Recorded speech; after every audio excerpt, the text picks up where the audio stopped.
Yo mga ballers, malaking balita sa NBA ngayon. Chicago Bulls nagbigay ng massive contract extension kay Josh Giddey. 4 years worth $100 million. Grabe, solid move ito para sa Bulls. Pero ang tanong, worth it ba si Giddey sa ganitong kalaking deal? Tapusin mo ang video na to at pag-usapan natin. Like and subscribe ka na din para lagi kang updated about basketball. Kung hindi nyo pa siya masyadong kilala, si Josh Giddey ay isang 6'8 guard mula Australia. Na-draft siya 6th overall ng Oklahoma City Thunder noong 2021 NBA Draft. Kilala siya bilang isang tall point guard na may kakaibang court vision. Kaya niyang makakita ng open teammate at mag-setup ng plays na parang veterano na. Bukod doon, mahusay siyang rebounder para sa guard, kaya lagi siyang nakakatulong sa hustle plays. After ng ilang taon niya sa Thunder, nalipat siya sa Chicago Bulls at doon siya naging importanteng parte ng young core ng team. Pag-usapan natin yung 2024 at 2025 season niya. Nag-average si Giddey ng 14.6 points, 8.1 rebounds, 7.2 assists at 1.2 steals per game.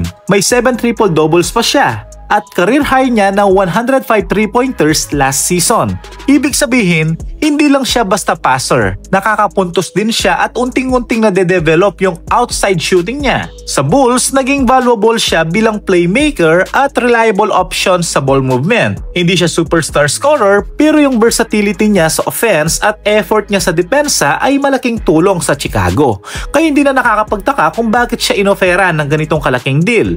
Pag-usapan natin ang strength ni Josh Giddey. Number 1, meron siyang playmaking and court vision. Isa sa pinaka-natural na passer sa young guards ngayon. Kayang makakita ng open teammate kahit under pressure. Madalas na nagse-set up ng easy baskets para sa teammates. Number 2, yung kanyang size advantage. Imagine 6'8 ang height niya. Mas malaki siya kaysa sa karamihan ng point guards. Dahil dito, kaya niyang tumingin over defenders at makapag-create pa ng plays. Nakakadepensa din siya ng mas maraming positions. Number 3, rebounding guard. Elite rebounder para sa kanyang posisyon. Career average niya ay 7+ rebounds per game, di ba? Nakakatulong sa fast break opportunities dahil madalas siya mismo ang kumukuha ng board tapos siya pa ang nag-i-initiate ng offense. Imagine sa kanyang tangkad ay kaya talagang mag-rebound. Number 4, meron siyang basketball IQ. Magaling siya magbasa ng laro, laging nasa tamang posisyon. Marunong mag-adjust, depende pa rin sa depensa ng kalaban. Number 5, dito siya talaga nakilala, ang kanyang all-around versatility. Hindi lang siya facilitator, kaya rin mag-score kapag kailangan. Parang Caruso ang style niya. Unti-unti ding nade-develop ang kanyang outside shooting.